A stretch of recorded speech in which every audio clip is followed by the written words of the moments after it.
Hello दोस्तों, स्वागत है कहानी कविता चैनल पर। कहानी को लाइक और ज़्यादा से ज़्यादा सब्सक्राइब करना। मैं आपको अंकिता के देर से आने की कहानी सुना रही हूँ। अंकिता और सिमी बहुत ही अच्छी मित्र थी। स्कूल भले ही अलग अलग हो पर घर पर पास पास है। दोनों एक दूसरे के घर आती जाती है।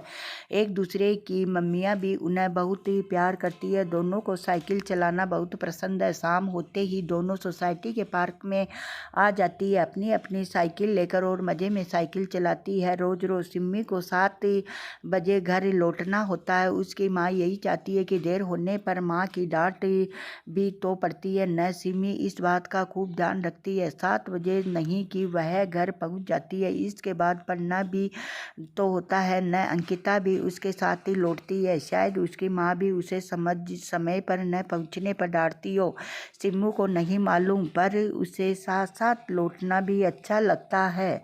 दोनों ही आज साइकिल चला रही है। आज उन्हें काफ़ी मज़ा आ रहा है। कभी कभी ऐसा होता है, वे जानती है 7 बजने वाले हैं, सम्मी को तो घर जाना होगा। सिम्मी सोच रही है अंकिता अभी कुछ और देर साइकिल चलाना चाहती है। सिम्मी उसे मना करती है। यह क्या, अंकिता को गुस्सा आ जाता है, इतना गुस्सा कि वह अपनी साइकिल खूब तेज़ी से चलाने लगती है। सम्मी तो एक बार को डर गई कि उसके मुंह से निकला, हाय राम, कोई इतनी तेज साइकिल चलाता है। उसे अंकिता पर बहुत गुस्सा आ रहा है। कोई अपना जब बात नहीं मानता तो गुस्सा आ ही जाता है। न पर अपने का अच्छा भी सोचना होता है। न सोचती है कि ब्रेक न लगा या संतुलन बिगड़ गया तो साथ ही वह यह भी सोच रही है, मुझे क्या, जब मेरी बात ही नहीं मान रही है तो जो भी हो मेरी बला से। वह देखती है कि घड़ी की सुई 7 बजाने वाली है। अरे उसे तो झट से घर पहुंचना चाहिए। 7 बजे तक माँ की डांट थोड़ी ही खानी है, उसके मन में आ रहा है, लेकिन वह तो पहले सोच ही रही है। अचानक वही हो गया। बहुत तेजी चल रही अंकिता की साइकिल किसी को बचाते बचाते लोहे की रेंकी से टकरा गई। अंकिता धड़ाम से गिर गई। उसका पाँव उलझ गया। वह उठ नहीं पा रही, करा रही है। चोट जो लगी गई है, दर्द हो रहा है इसलिए करा रही है। सम्मी के मन में आ रहा है, बच्चों को मेरी बात न मानने का फल मिल गया है। कुछ देर को वह अपनी जगह खड़ी खड़ी अंकिता को देखती रही। अंकिता कहराते हुए कभी उसकी ओर देखती और कभी अपना उलझा और मुड़ा हुआ पाँव निकालने की कोशिश करती। घड़ी की ओर देखते हुए सम्मी घर की ओर जाने को होती है, लेकिन यही नहीं जानती कि कौन रोक रहा है। वह झट से अंकिता के पास जाती, अंकिता को साइकिल के चुगल से निकालती है, उठाती है, सहारा देकर धीरे धीरे थोड़ी दूर बने क्लब में ले जाती है। वहाँ अंकल को सारी बात बताती है। अंकल उसे फर्स्ट एंड बॉक्स से दवा लगाते हैं और पट्टी भी बांध देते हैं। अंकिता को अब थोड़ा आराम मिल गया है, उसके चेहरे से ही पता चल रहा है। सम्मी उसे फिर सहारा देती है, पास के सोफे पर बिठा दिया है। लगता है कि उसे अभी न 7 बजे का ध्यान है और न ही माँ की डांट की परवाह है, शायद भूल गई है।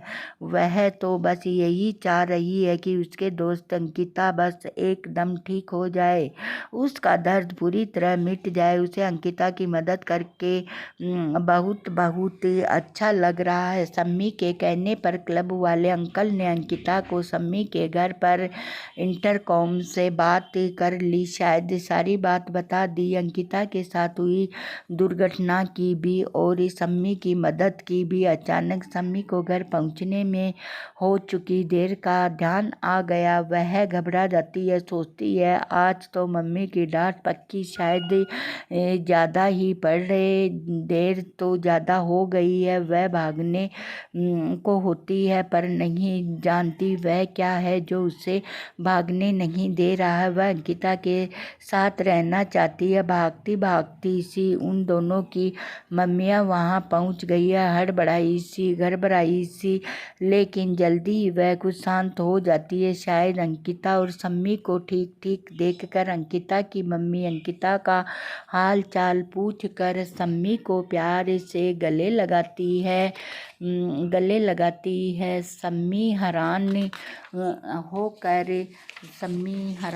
होकर हो जाती है। सम्मी की मम्मी भी सम्मी को बहुत ही प्यार से गले लगाती है। सम्मी और भी ज़्यादा हैरान हो जाती है। वह देख रही है कि मम्मी की डांट का तो एक तिनका भी नज़र नहीं आ रहा है।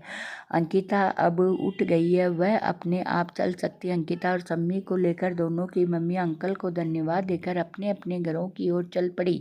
रास्ते में ही अंकिता सम्मी का हाथ पकड़ लेती है, कहती है, सॉरी मम्मी, मैंने तुम्हारी बात नहीं मानी। ऊपर से तुम्हें चिढ़ाने के लिए साइकिल को खूब तेज चलाने लगी, तभी ने यह हादसा हो गया और मुझे चोट लग गई। तुमने मेरी मदद की, थैंक यू। सॉरी, तुम्हें देर भी हो गई है। इसके बाद सम्मी की मम्मी की ओर मुड़ते हुए बोलती है, आंटी प्लीज सम्मी को डांटना नहीं, सब गलती मेरी है। सम्मी चुप है, अपनी मम्मी की ओर सहमी सी देख रही है। कुछ बोलना चाह रही थी लेकिन सम्मी के कुछ भी बोलने से पहले सम्मी की मम्मी बोल पड़ी, नहीं अंकिता बिट्टू, मुझे तो सम्मी बिट्टू पर गर्व है। मैं जानती हूँ कि उसने मेरी डांट की परवाह किए बिना तुम्हारी मदद की है। सुनकर सम्मी को बहुत बहुत अच्छा लग रहा है, अंकिता को भी, अंकिता की मम्मी को भी। लेकिन सम्मी को फिर एक बार बहुत हैरानी होती है, इस बात पर नहीं कि मम्मी ने उसे डांटा नहीं, इस बात पर जो नहीं कि मम्मी ने खुश होकर उस पर गर्व जताया है। उसे तो इस बात पर हैरानी है कि मम्मी उसके मन की यह बात कैसे जानती है कि उसने उसकी डांट की परवाह किए बिना अंकिता की मदद की है। एक बार तो उसके मन में आया कि मम्मी से पूछ ही ले, पर पूछती नहीं, यही सोचकर कि पहले भी तो उसके मन की कितनी ही बातों को मम्मी ने उसके बिना कुछ कहे जान लिया था। घर पहुँच कर मम्मी सम्मी को इतना ज़रूर कहती है, देखो सिम्मी बेटू, आज तुमने अच्छा काम किया है, इसीलिए तुम्हारा देर से आना बुरा नहीं है। और यह समझदारी की बात है कि तुमने हमें क्लब जाने वाले अंकल से क्लब में होने की सूचना भी बता दी है। धन्यवाद।